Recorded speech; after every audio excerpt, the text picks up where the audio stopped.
the Go Gopher Podcast with Mike Grimm, episode number 83. I am Mike Grimm, voice of the Golden Gophers, and welcome back to the podcast. We have a special week this week. It's game week of sorts for the Golden Gopher volleyball team. Ranked number 7 in the preseason poll with new head coach Keegan Cook. Minnesota opens the season this Friday with an exhibition home match against the Northern Iowa Panthers. It's at Maturi Pavilion. It's free to attend.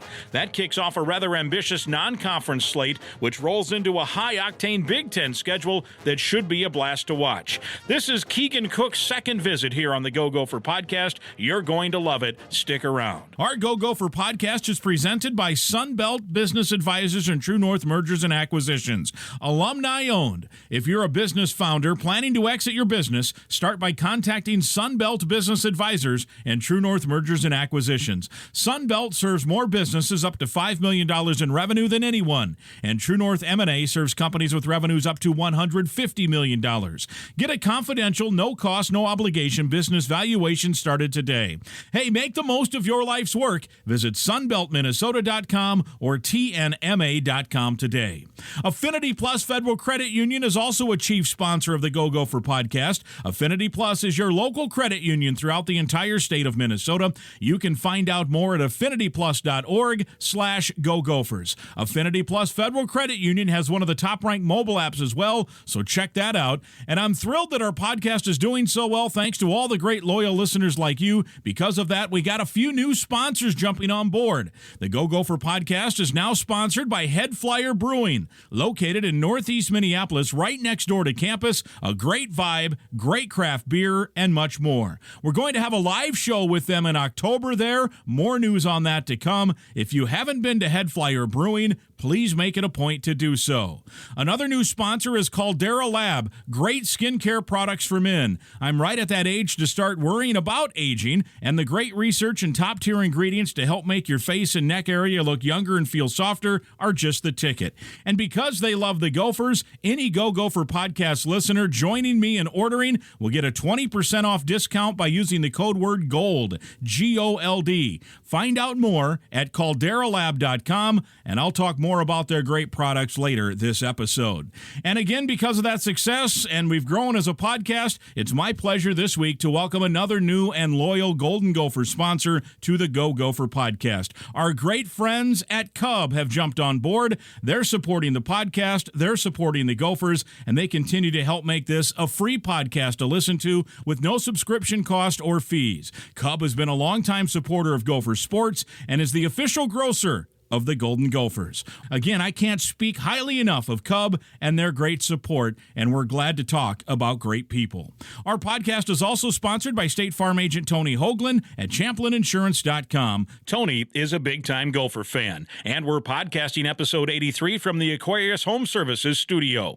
We invite you to subscribe to the Go Gopher Podcast. It's free to do so. You can listen for free at any time and listen to past podcasts as well. Last episode, for example, we spoke with Gopher women's basketball star Mara Braun about her busy schedule, playing international basketball for Team USA this summer, and now traveling with the entire Gopher team to Greece and Croatia for a 3-game exhibition season during an overseas trip. Go back and listen if you haven't. She has a great story to tell. It's part of a double dip this week, 2 podcasts. This episode, we're talking Golden Gopher volleyball with new head coach Keegan Cook. Episode number 83 continues with him next. I'm Clay Geary, walk-on turned scholarship wide receiver for Gopher football. And I'm Ben Utek, U of M alumni, Super Bowl champion, and Tony Dungy Uncommon Award winner. We understand championship culture, which is why we're part of the True North family of companies. True North invests in only elite teams, like the champion team at Sunbelt Business Advisors, Minnesota's largest seller of companies. To learn more about True North and our diverse family of independently owned companies, visit TrueNorthEquityPartners.com. It's episode 83, and it is game week of sorts for the Golden Gopher volleyball team. It's our pleasure to welcome first-year head coach Keegan Cook back to the podcast. Coach, good to see you. Good to see you after a few months. Yeah, so I do have to say this. I don't know if you're aware of it. So this is episode 83, so we've been doing these podcasts now for well over a year. The podcast you were on is our number 1 most listened to podcast. Wow. Yeah, so you're a popular guy. It's a community that loves this sport. Yeah. I know that, loves this program. And more evidence of that. For sure. So I don't want to put a lot of pressure on, but I'm expecting similar results here this week, okay? Okay. All right, I'm very up for good. it. Well, it is game week of sorts. You have, as we record here on Tuesday, you have I guess it would be called an exhibition match on Friday, Northern Iowa, an NCAA team nearly every year. They've got a long, storied program. They come to town. Should be a nice test to open. And then you get into the real stuff with TCU and Texas and Baylor and Oregon and Stanford. And it's been a similar refrain for years. It's just been a tough non-conference. But I want to ask you specifically in terms of, before we get into those specifics of matches, you get hired in December. Now we're 8 months. It is kind of a game week. Certainly next week will be a game week. How has it gone? I mean, just in general, for 8 months here as you're settling in with all the things you were hoping to accomplish before this week. Yeah. They say that the days are long and the years are short. I think how I've been thinking about my toddler lately. But it just feels like it's been 3 years, honestly. Sometimes the first 6-10 months when you take over a program can feel like that. Just how much you've done in such a short period of time, you look back and you can barely recognize where you were. So a little bit of surrealness that we're here, that we're about to play a match in the PAV, but certainly a lot of gratitude for the work that's been done by players and staff. When you took the job, what were some things that you figured you needed to have happen to get to the point now where you're ready for this to put a team on the court that you felt good about? Yeah, the order, and you've heard me say this a lot, was people values volleyball in that order. And people was a big deal. We had to fill some spots in the roster. We had to find a staff. I can distinctly remember being in the Graduate Hotel in the middle of a blizzard by myself with no staff members hired yet, thinking, oh boy, what have I done? And then I got to work. But so we solved the people problem. We've had, 4 new athletes join us. The number of players, between both kids we've signed and verbal commitments, I think is up to 8 or 9. So a lot of work on that front and the people front. And then it was values through the spring, values through the start of this camp. And now just finally are we really starting to play the kind of volleyball that we want to play. And you went through that the previous visit. You've done it in other appearances at different points. But those values, just kind of give us the Cliff Notes version of what you put in terms of expectations on your players, and then just as a program, those values that you want to hang your hat on, so to speak. The two that we find ourselves talking about the most, and these are program values. I think program values come from a coach and a coaching staff. There's also team values, which we've started this week. What does this unique group of 15 people want to be held to? So we've started that process.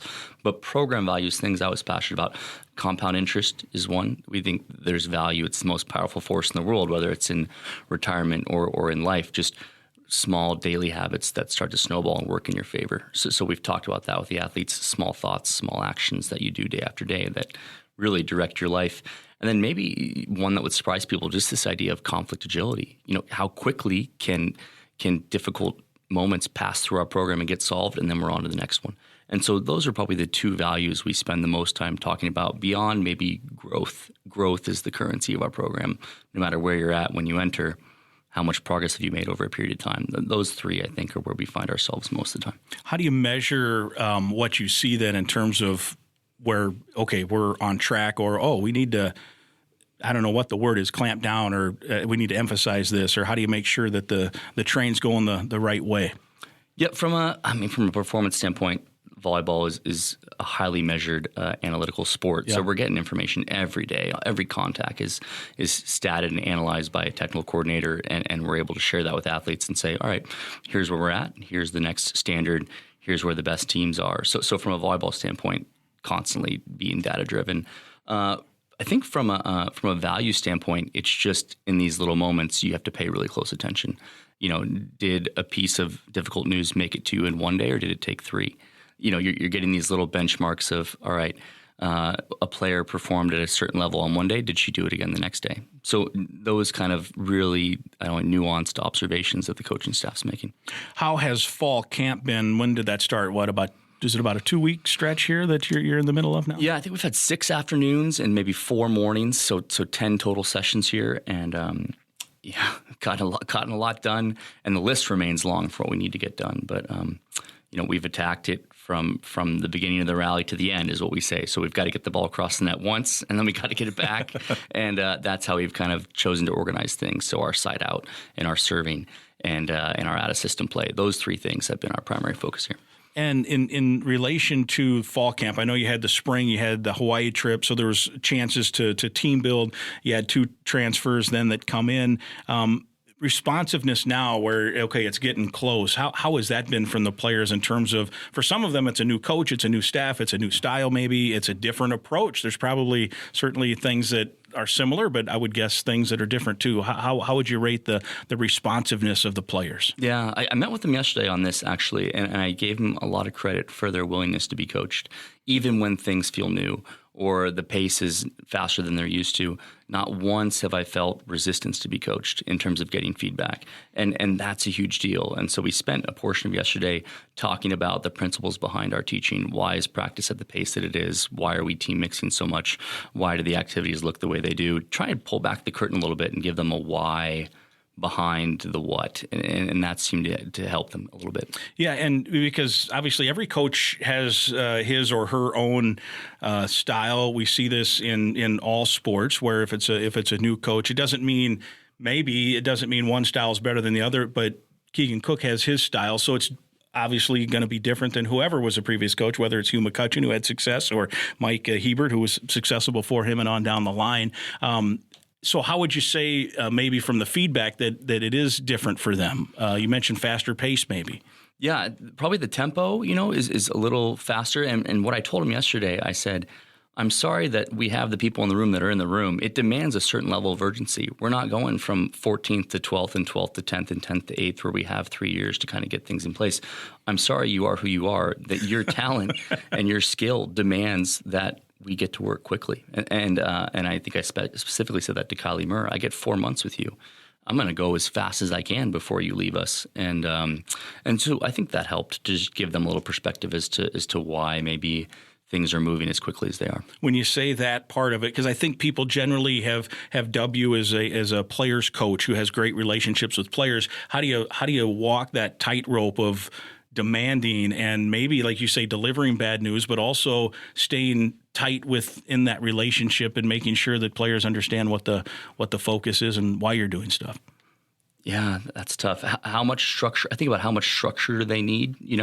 If you give them no structure, it gets pretty loose pretty quick. And if you hold on too tight and you try and maintain too much control, I think people have a natural, aversion to that, and then they push back a little bit. So, I try and give myself the analogy of you're holding a baby bird, and how hard are you gripping it? If you're not holding it at all, it's going to fall out of your hands. And if you're gripping it too tight, that's not going to work out either. So that's the art of it. You push at times and you pull back at times, and make sure that you have enough structure for growth, but leave some room for the magic, hopefully. When you registered that sense of urgency here that, hey, this is a team that can compete, what do you guys talk about goals? Do you say, hey, yes, we want to hang a banner? Or do you say, just give me what you got today and make it the best day? Because I know coaches have different philosophies on how you approach goals.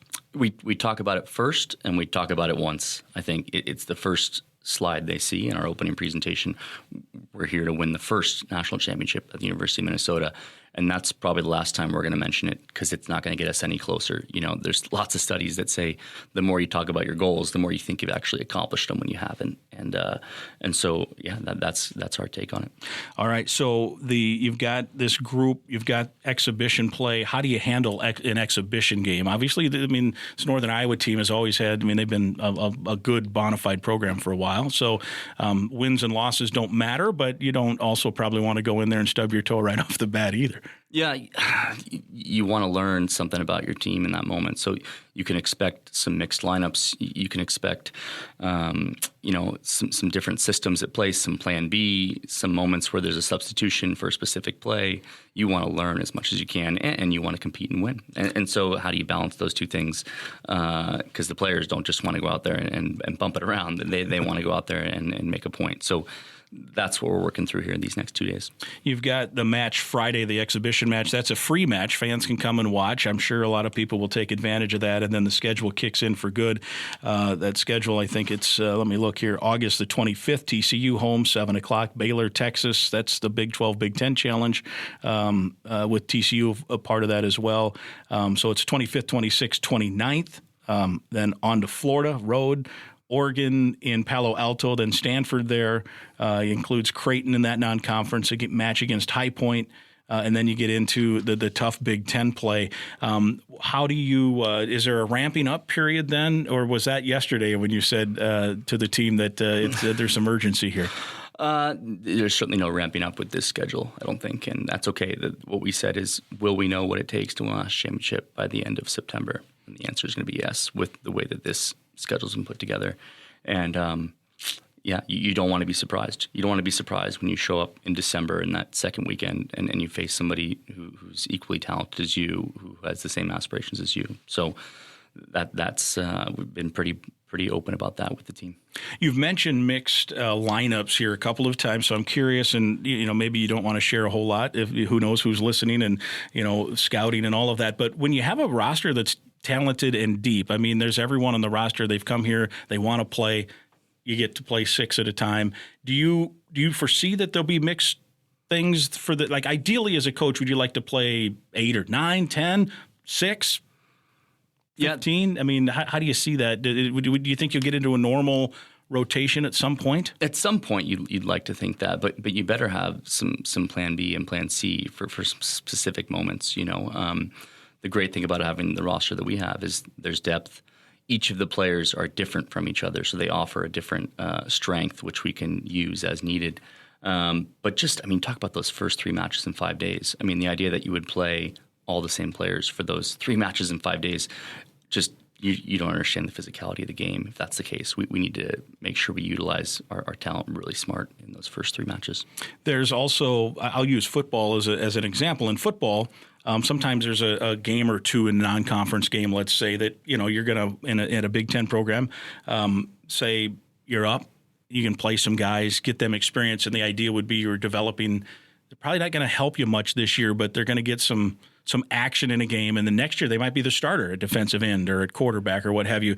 Can volleyball do that much, especially with a schedule like this in the non-conference? Because you certainly probably have some young players who might not play that much, but next year might. Yeah, probably not with this non-conference. You're looking for specific moments. There's times where you can build a lead, you can be down big, where you give someone an opportunity, and the question is, are they ready or not when that opportunity comes? But yeah, this specific preseason schedule is not meant so much to tinker around. Yeah. The risk is higher there if you do that. We mentioned this tough schedule, and the Big Ten kicks in September. It's not that long, right? Iowa on the 21st in Iowa City, the 21st of September. We were talking off the air about how football has all these advanced analysts and everything, and part of their summer job was to go in and break down film of the opponents for the team so that they have a head start when the season starts. Are you able to do that, or do you care much in terms of, all right, here are the Big Ten teams, we know we're going to play them? Did you spend, or your staff or somebody on staff spend time, or is it like, we're going to wait till a week or the game of, I suppose with roster turnover, it's hard too, but yeah. How did that advancement work, so to speak? More than ever with the way rosters are changing, specifically in the Big Ten, you got to be careful about not being inefficient with your time. So the preseason gives you a good opportunity to see where people are at and learn the stories of their teams. Some of these teams have major impact transfers that'll change the whole look of their team. So maybe there's a few core concepts that you're trying to rely on, specifically if it's a coach who's been there a while. But largely, those first 4 weeks are where we start that scouting. 8 months in, or roughly 8 months in, has anything surprised you about the job? Yeah, lots of surprises. What would I say? The spring was a wonderful surprise, I would say. We bought our home in the middle of winter and didn't know much about our neighborhood, and we came back and, hey, this is pretty great. Yeah. And so we've loved that.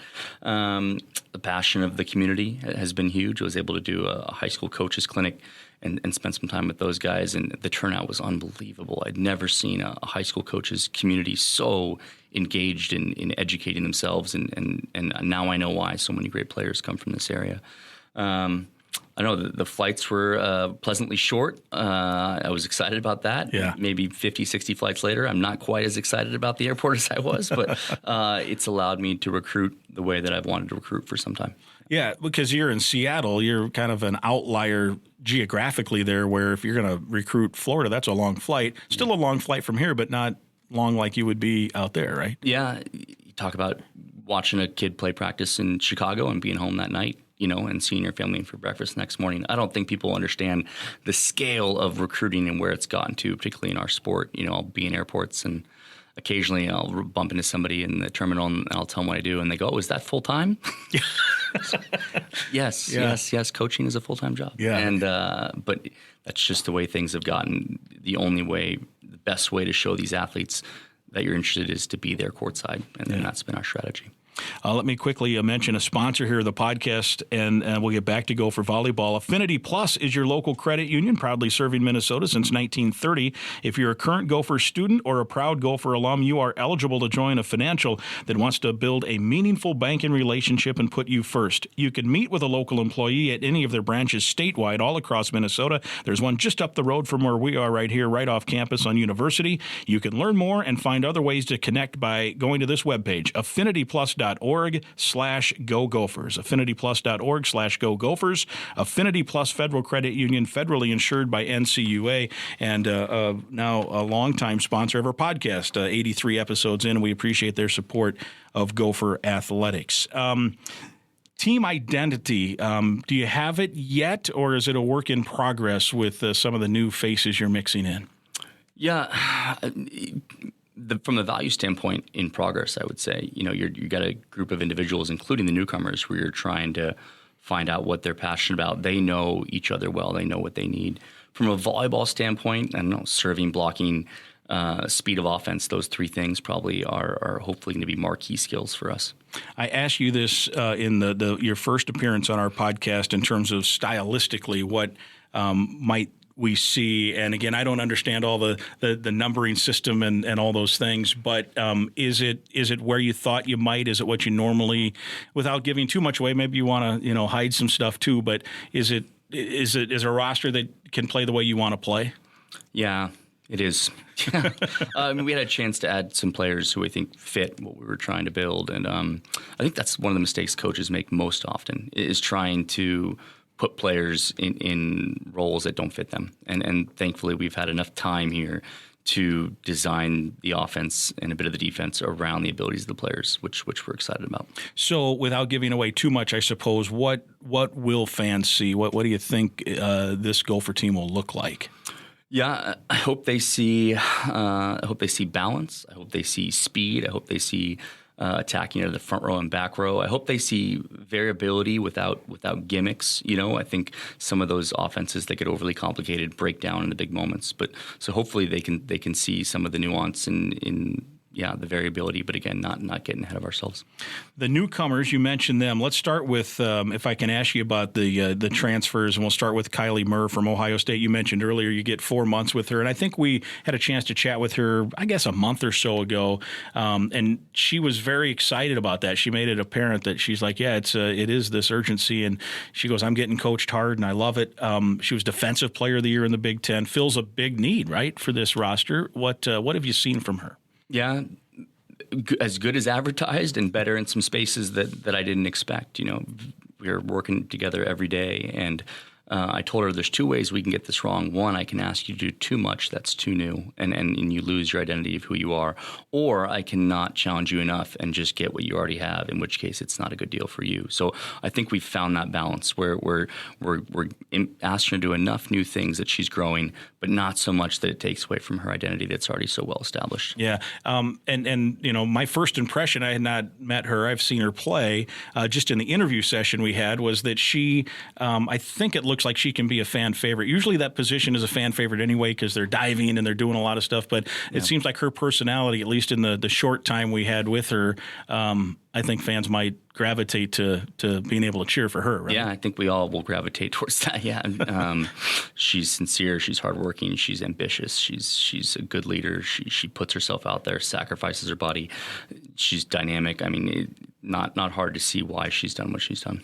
And then she had a previous relationship with Melanie Schaffmaster. They played youth, I think, and into AAU and those kind of things. How has that helped with maybe the transition that she knew somebody here, and not just knew them, but it sounds like they're good friends? Yeah. Again, it feels like she's been here for a while, which she hasn't. I think that relationship helps your setter and your libero, or your first two touches often, and they obviously are thick as thieves and enjoy being around each other. So it's definitely sped up the process for getting her integrated in the team. You have a transfer from Loyola Marymount as well. I hope I get her last name right. Phoebe Awalaye. Am I close? I'm still working on it. Phoebe Awalaye, I think, is correct. Okay, very good. No, I just say Phoebe. We've got a number of players who I'm having a hard time with, particularly those from outside the country. But let me jump in quick, because I always joke about this, because as a radio guy, I want to get the names right, and I read the phonetics, and a lot of people say, well, just go ask the coach how to say it. And I'm like, no, coaches do not know how to pronounce their players' names very much. I'm not accusing you of that, but for football especially, like it's 105 guys, and they think they know, and oftentimes it's not right. So we have now just gone to going right to the guy. We've actually done where we'll have just say into your iPhone your name, record it, and send it to us, and then we have it right from the horse's mouth. Anyway, that was a little sidebar that I threw in, but Phoebe is doing well. Yeah, I'll tell you that volleyball coaches, we love one-syllable nicknames. Yeah. Remember, it's a game of very fast rallies, so if your name has more than one syllable, we're not saying it, so it's Phoebes, I think, most of the time. Good. But, just dynamic physical presence. I mean, just an unbelievable blocker. And doing a nice job of fitting into our offensive system as well. So just an incredible maturity. You'll hear me say this, but all these players have played at least 3 full seasons. They've had their adversities. They've overcome them. They know themselves better on the back end. These aren't first or second year players. And for some of their case, for Phoebe, this is her 3rd program. She knows how to join a program. She knows how to make 2 new teammates. She's open-minded about systems because she knows you just have to do that. So feeling really grateful. And again, I was excited about him when we signed him, and I'm more excited about him after having him in the gym. Are there obvious ways they'll make impacts, like in terms of their role? I mean, is it already, do you think, set, or is it still that's a work in progress too? Yeah, certainly not. Lineups aren't set yet, but just it's like the first question you ask is, do these people belong in here? And the answer is no question. Yeah. They belong in this gym, and both culturally and on the court. And so, again, all 3 of them just could not be more happy about what they're doing. 3 freshman newcomers as well, including a new player who just got here, right, from Turkey. Again, we'll try to get this pronunciation correct. Zeynep Palabiak? Yeah, I think you're doing pretty good there. Palabiak. Zeynep, yeah. Yeah, Zeynep Palabiak. There we go. We got it. So what do you know? How did this come about, which is kind of cool? And she also can fill a need, it looks like, right? Yeah. Zeynep, name was passing through the recruiting circles. A number of institutions had known about her and talked about her. And we got turned on to her back in that time when we were looking for a libero. And we sent Eric out on a flight to Istanbul by himself and to watch her play. And I think she got in the first game, and then they didn't let her play after that and said, Eric, thanks for making the flight. But he saw enough in 10 to 12 contacts that hey, this is someone who can be a long-term solution for us at this position. And just her enthusiasm stood out when we talked to her on the phone. Just felt like someone who was going to contribute both off the court and on it. So. Yeah, and obviously volleyball is an international game. Do you think it can be helpful just to add that diversity to a roster, someone that's from a different part of the world to just dive into and share experiences with teammates and such? No question. I had a player at Washington from Russia, Maria Bogomolova, and I don't think people understand the value of perspective. The reason why I think transfers are having success, the reason why foreign players have success is they have a perspective for what they actually get here at the University of Minnesota. And there's an appreciation and there's an understanding that it's not like this everywhere else. And so they don't waste time and they don't waste resources. And, you try and get your homegrown players, your American players' perspective through things like foreign trips, the USA program, because if they had that perspective, they wouldn't waste any days in terms of what they have in front of them. So I think that's what stood out with all these new players. Yeah, and some of them have experience, some of them are new. A couple of other newcomers who are new in terms of freshmen. I think both these players, though, did they get here in the spring semester or the summer? Yeah, in the winter, both right around January, yeah. Yeah, so Sydney Schnickels, am I saying that right? Yep. Wilmer, Minnesota. Yep. Tell us about her. Yeah, it's a long drive out there. I learned that was my first long trip across the state. I love that, by the way. She's living with all foreign student athletes, which I think is the best thing ever from someone on the edges of the state. But man, enthusiastic, long athlete, coachable, tremendous enthusiasm, staying after practice every day. Someone who, again, you talk about local players that you want to recruit. She's one of them. So. Yeah, and then Kalissa Minity out of Kansas City. Yeah. 18, 19, going on 25. I think she had, my favorite story is on the first day of school, she sent an email to the professor. She already had a footer before I had mine in place, but just unbelievable discipline for a young person, unbelievable thoroughness and easy to coach. And again, I thanked, I would thank you and on the previous coaches. I would have recruited these two players myself. And so really excited about them. Yeah. With young players and with this roster as deep as it is, what do you want their mindset to be? I mean, do you, I could see where from the outside as I'm looking at it, say, well, they'll probably have to bide some time. There's a talented group, or let's go in and see if you can win a spot. Yeah, I told them we're not walking in with any kind of mindset of red shirt or anything like that. You come in and compete. We'll figure it out later on the back end, but come in and compete well. And then we'll talk about your role this year and long term. I think role clarity conversations, we'll be having those on Saturday. And here's your role. Here's how it can grow. Here's how it might shrink. And here's the path forward. And then off we go. Yeah. And that, I suppose, is always the balancing act. I know in basketball, Richard Pitino, Ben Johnson, Tubby Smith, the guys I've worked with here, say one of the big challenges is playing time. Like to try to, it's earned. PJ will always say, it's not my decision, it's your decision on who plays, at the end of the day, how you perform in practice and what your talent level is. As a volleyball coach, is that, when you have a talented group, how challenging will playing time be, or does it fit in and you get comfy with it? Yeah, again, I think as long as you've got a vision for both the short and long term, and that you comprise a roster responsibly, and that you're not just jumping kids, through the transfer portal where this path that you had for them, is not sincere. I think that's the trick. And when athletes are improving, when they're being taken care of, when they've got healthy relationships, they're not looking to leave, at the first drop. So it's more than just playing time. There's a lot of players who play a lot who are really unhappy. There's a lot of players who win a lot who are unhappy. And so can you create growth that they can see? Can you be with them on bad days? It's more, people think kids are just looking for the door all the ways. That's not the case. They're looking for a quality experience in all phases of their life. That's as you say, that's what makes this a full-time job, right? That's right. No doubt. Let me mention one quick sponsor, and I want to talk about some of the returning players as well, and we'll get into, if we have time, expansion as well. I know you're headed for a podcast when you're done here to talk about conference expansion, but I want to talk about one of our sponsors first. I've been talking about them now. They're brand new to the Go Gopher podcast this month. We've been talking about them a couple weeks. Head Flyer Brewing has partnered with us. We're incredibly proud to help tell their story. Now, they've been around since 2017. We're going to talk about them here every week on the Go Gopher podcast. First thing I want to do is tell you to mark your calendars for this Saturday, August 19th. Head Flyer Brewing is having a music festival, funk music, food trucks, and, of course, their great craft beer. It's this Saturday, 2 to 10. They're right near campus, just a mile and a half from right here where we're at recording this podcast. If you've never been to Head Flyer Brewing, it's a great way to get introduced to their historic location in Northeast Minneapolis. Check out the incredible atmosphere. They have outdoor seating, big screen TVs, and close here to campus. They're also happy hours Tuesday and trivia nights Wednesday and Thursday. Take a flyer. It's Head Flyer Brewing. Go to headflyerbrewing.com for more info on this Saturday's big music festival and all kinds of other great info on the place, including the great beer they have on tap. Headflyerbrewing.com. Check them out. Take a flyer. Hi, Gopher fans. Switching is easy. We do it all the time. We switch on lights, we switch TV channels, we switch on the TV. And with the new transfer portal, some college students even switch colleges, which can seem crazy to us diehard fans. But what's not crazy is how you can switch and save with State Farm. In fact, my agency can switch you over so we can start saving today. My team is ready to welcome you to the State Farm neighborhood and show you it is, in fact, easy to switch and save. When you want the real deal, check us out at ChamplinInsurance.com. Like a good neighbor, State Farm is there.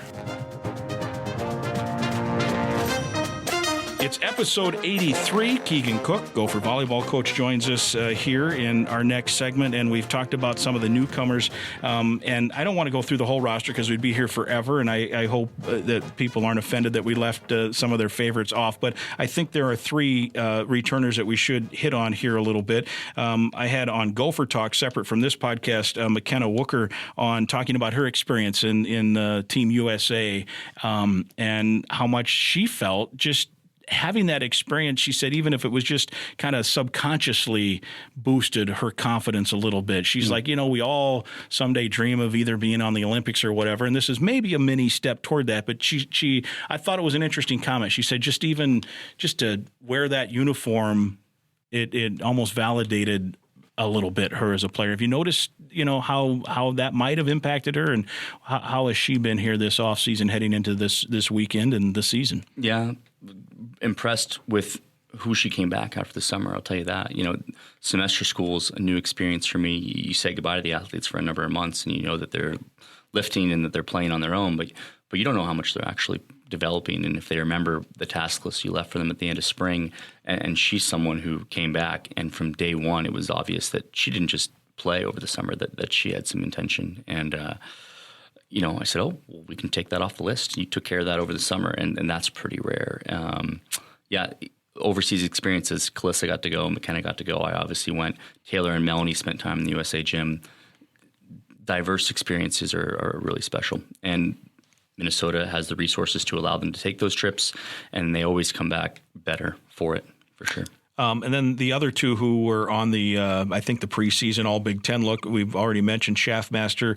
I remember, was she like an 8th grader, maybe 9th grader when she committed? So it seems like she should be 30 years old, but here she is still with the Gophers, and I know you're thankful to have a setter like that. Yeah, I make that joke with her a lot. She doesn't seem to like it. I say, you guys are 18 to 22, in Mel's case, 26. Continues to learn. Her and Kristen Kelsey are doing amazing work. I haven't been shy in saying that she was one of the best surprises about the University of Minnesota. You never know. A setter is such a key position, and a head coach and a setter have to have a good relationship. And from the moment I got here, I felt great about where she was at. And and I can see improvement, which is sometimes they don't want to do at the end of their career. But she's nowhere near done learning.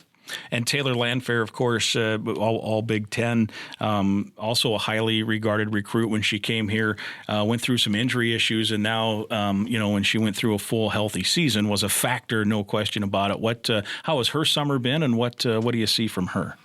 Yeah, responsibility is going up for her. She was really good within her role. We're asking her to do more, which is good for her and her future. And I think what I said recently is the greatest gift an athlete can give you is allowing you to coach them. And certainly when players have accomplished a lot and then they have more to risk, it's an even greater statement of trust when they do that. And so Taylor's willingness to allow me to coach her and to give her new responsibilities and new techniques is a testament to her maturity at this point in her career. They both came in, as did Wooker, highly regarded, I think maybe, number 1 or 2 at their positions when they came in. Both have I would say, grown, though. Like they have... Like Taylor has gone through, like I said, she had some injuries, but they're now, it's kind of cool to see, because sometimes you see number 1 recruit comes in and they're good from the start and then they just kind of stay at that level. But these guys, they went through some adversities and what have you early, and now they're, it's fun to see even a highly recruited player make progress, right? Yeah. I always tell them how boring of a story would it be. It was, hey, I came in, I was really good, I went through my 4 years and I graduated and that was it. I mean, that's not a story anybody wants to be a part of. And, there's days when you've got physical limitations and emotional limitations.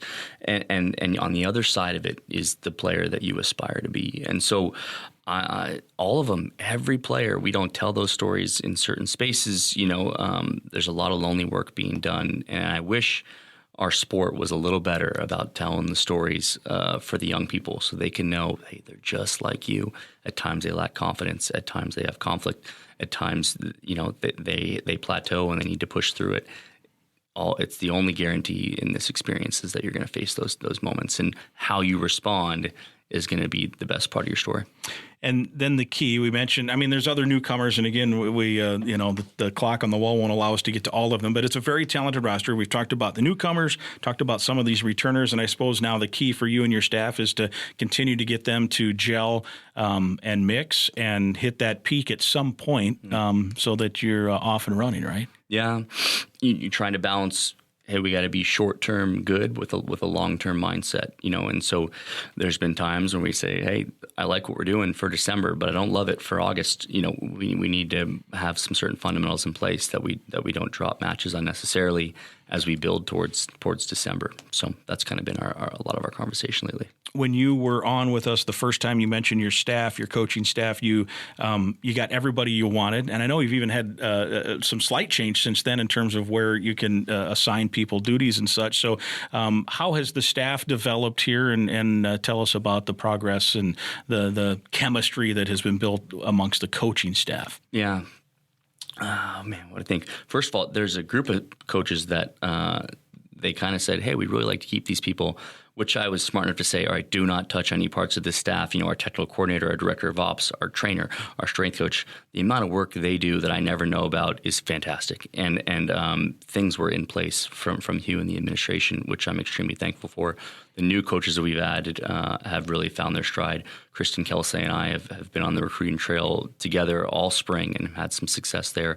Eric and Kylan have been taking care of the athletes, did a tremendous job over the summer with our summer camps, and are showing up here in the gym big. So, people that I wanted, and they're developing, and we're on the same page, and so I like where we're at. Couple of quick storylines as well we want to hit on before we wrap up our episode 83. But first, time for our final sponsor mention now. Gopher fans, you've heard me talking about Caldera Lab now for a few weeks, one of our newest Go Gopher Podcast sponsors. Like many of our listeners, I was curious what Caldera Lab was all about. Well, they're a leader in men's skincare, made with top-tier ingredients and proven clinical trials. I started using the Regimen, 3 products to help create healthier skin around my eyes, on my face, and around my neck. And so far, it's working. And it's not too late for you guys to join the party here. I started at the start of this month and have noticed my skin looks better, feels smoother, and is definitely softer. Now, you can go ahead and get going as well. Don't waste another day. You can go to calderalab.com and help become one of 94% of the users, including me, who showed an overall younger appearance for using the Caldera Lab products for just those few weeks. And for Go Gopher Podcast listeners right now, you save 20% off your order by using the promo code GOLD, G-O-L-D. That's GOLD, G-O-L-D. 20% off at calderalab.com, promo code GOLD. Make unforgettable first impressions that lead to those charming words, you look younger. calderalab.com, promo code GOLD. Conference expansion. We knew, I think, when we talked the first time USC and UCLA would be coming to the Big Ten. We talked in that podcast about, is there a Pac-12 style of play? Will you be bringing that into the Big Ten? Does it differ from the Big Ten? And you had some interesting thoughts on that. Now, all of a sudden, your former school, Washington, is becoming will be coming in, and you'll have them as a conference opponent along with Oregon. We know the Pac-12 is a good league. Those are 4 really good programs out of that league. I remember a Sweet 16 matchup at the PAV that Oregon, there was one, I forget, game 4 was like 42-40 in a Sweet 16 game at the PAV, and Oregon beat Minnesota that day in the tournament a few years ago. So these are good. The Big Ten, which has been tough, gets tougher. Yeah, 18 teams. 18 teams. Best volleyball conference in the country now, without any question. It was already there, and now it's just cemented for a long time. I mean, talk about 4 institutions that fit across all their sports, from football to volleyball. Excited for them. Kind of thought maybe it could be a potential, but with alignment, you never know. Volleyball coaches aren't the first to find out usually, but just welcomed them both. Thrilled to go somewhere where I actually know how to get around, and where I'll be the expert for a change location-wise. But happy for those institutions, particularly Washington. I wanted good things for them. I think they're a great fit, and excited to go back to Seattle. You grew up on the West Coast. Is there some sadness, though, that league is now kind of crumbled, the Pac-12, and as we knew it growing up, it's It may by name still hang around somehow, but what are your thoughts on that side of the story? Yeah, it's been mixed emotions from the beginning. I think people, I think about the work that I did in the conference office with the people there, and how much I respect them for the work that we were doing to grow the game. Players and staff stories, I think you try and not be too nostalgic or too. You try and be an optimist with how things are changing in college sports, but it's okay. It's okay to have a little bit of, grief or mourning before you venture off into a new adventure, I think. It was, I think these moves are mostly driven by football, which is where, a good amount of the money that funds the whole machine of college athletics comes. And in football, it's a little different because there's 5 road trips a year and it's, 1 a week. If it is a road trip, it's just 1 in a week. Some weeks you won't have a road trip. You'll be hosting. However, in some of these other sports, there's going to be travel. Think about if you were still at Washington and you have a match against Rutgers. That's a long ways to go to play a volleyball match. Are you concerned about the well-being of a student athlete? I know some have thought that, how might that help or hurt the experience of a student athlete? Yeah, I'm always concerned about the well-being of the student athlete, first of all. I think you don't just have your hands tied with your schedule. You can balance out the long conference schedule with a preseason schedule that's less daunting. When I was at Washington, we would travel long distances. We played at Illinois, we played at Iowa, we played at Arkansas. We would take those long trips in the non-conference because we didn't have them in the conference. So you have some tools at your disposal. Sure. A lot of these other sports, I hear a lot about softball and baseball. Some of the softball teams are traveling down to the Caribbean to play preseason tournaments because the weather's not great in the north. So I think let's get into it. Let's find out. Yeah. The athletes won't be shy about telling us where we're falling short and what the best practices are. But let's not just enter it with doom and gloom. Let's go for it.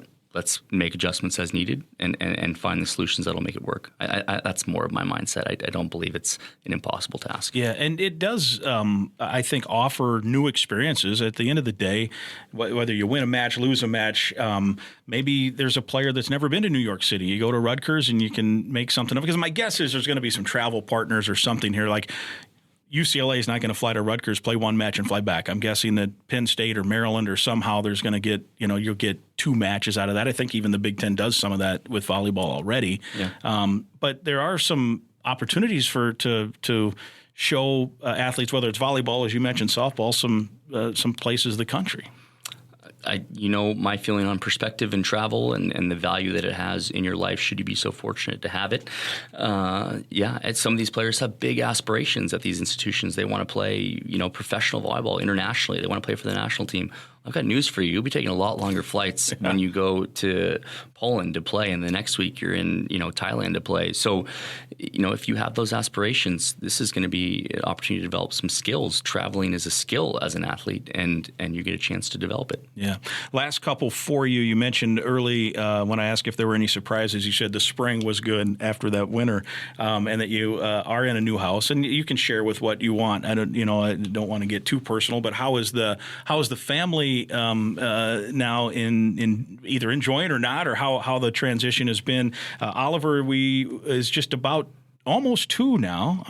And your wife Sarah, you're all settled and based now, right? Yeah, we're settled. We're just outside one of the lakes where we get to walk around with the dog and Oliver in the stroller, and that's how we start our mornings. And the day to day, you don't get that many moments, to be with your family and coaching. And so what's your commute look like?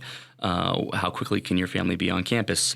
Those things matter in a job that is only becoming more demanding. Those things matter. And Minnesota has given us an opportunity to be a little more balanced in that space. Yeah, I think when we talked with when we had that little media data around a month, it seems like a month ago, maybe it was 6 weeks ago, I think Oliver was there, right? I think. And so it is kind of cool that they can pop in and say hi, right? Yeah, it's a lifestyle job, and he's going to be a Gopher for a good while now. We're going shopping tomorrow, I think, to get him some gear for Friday's game. And, 2 days ago, he's in the gym with the team, playing catch and rolling around, and how great of it. We don't get to have the quantity of time with our family that we want, we certainly can have some pretty quality experiences. And I learned that from the former coach, Kathy George at Michigan State. And so, yeah, we're thrilled to be here. You and I were talking before we came on the air here that you watched football practice. Was it yesterday? Yeah, 2 days ago. 2 days ago. So what was your impression of Golden Gopher football practice with PJ Fleck? Highly functioning organization. Tempo stood out to me. The quantity of people and that they knew what was going on. And then just his attention to detail, the fact that he would come greet me during practice in that space, as well as a number of other people who were there, just so impressed, and came back talking to my team about it. How could you not? And I think he stopped practice one time because the program didn't communicate at the level that they need to, and he made him redo it. And I thought, man, that's the exact message that you need to be communicating in early season is communication matters, and we're going to get this right from the very beginning. So loved my first experience out there. You obviously seasons coincide, so I don't know how much time you'll get to spend with each other since in season is so much. But is there can football play a role in volleyball recruiting? Can you bring athletes, even if it's in season, high schoolers into campus and bring them to a game and get them to know, maybe you're home that weekend? Yeah, it's certainly a part of it. I mean, big-time college football is attractive to student-athletes. That kind of tradition within the Midwest especially, it has a ton of value. So we'll get to go to the first game. We'll get to see them take care of the Huskers at home. So we're looking forward to that. We don't get to go to as many games as we want, but they're always special when we get to be part of it. Well, very good. Friday, it's a free scrimmage, Northern Iowa and Minnesota, and then the real season gets going next weekend. And before you know it, we'll be talking Big Ten season. Before you know it, it'll be tournament. And here we are. Here we go. Go Gophers. Yeah, thanks so much for joining us. We always appreciate it. Thank you. All right, he's Keegan Cook, the head coach of Gopher Volleyball. It's episode 83. I hope you enjoyed my visit with Golden Gopher volleyball coach Keegan Cook. So impressive, such a good guy. I can't wait for the season to start. For all the details on the season and the schedule and tickets, you can go to gophersports.com. This has been episode number 83. We're presented by Sunbelt Business Advisors and True North Mergers and Acquisitions. If you're buying or selling a business, visit sunbeltminnesota.com or tnma.com. We're also partnered with Affinity Plus Federal Credit Union, a locally member-owned full-service financial invested in you. You can learn more at affinityplus.org/Go Gophers. That's affinityplus.org/Go Gophers. Cub has joined us as one of our primary sponsors as well in the Go Gopher podcast. Cub is the official grocer of the Gophers. We're thrilled to have them signed up, a great company with great people, and of course stores all over the state. Go to Cub.com to find out all of this week's specials at Cub. Also, welcome aboard to new sponsors Head Flyer Brewing in Northeast Minneapolis, just a mile and a half from the stadium. Stop in for great tasting craft beer tonight. Also, don't forget to use the code word GOLD, G-O-L-D, when you join me in ordering great men's skincare products at CalderaLab.com. Proud to have them with us on the Go Gopher podcast. CalderaLab.com, code word GOLD for 20% off. We're also sponsored by State Farm agent Tony Hoagland. Again, I'd invite you to listen to past podcasts, and please be sure to click that subscribe button right now for the Go Gopher podcast. It's free to listen at any time. And please share that link to the podcast with others so they can listen for free as well. We'll talk again next week.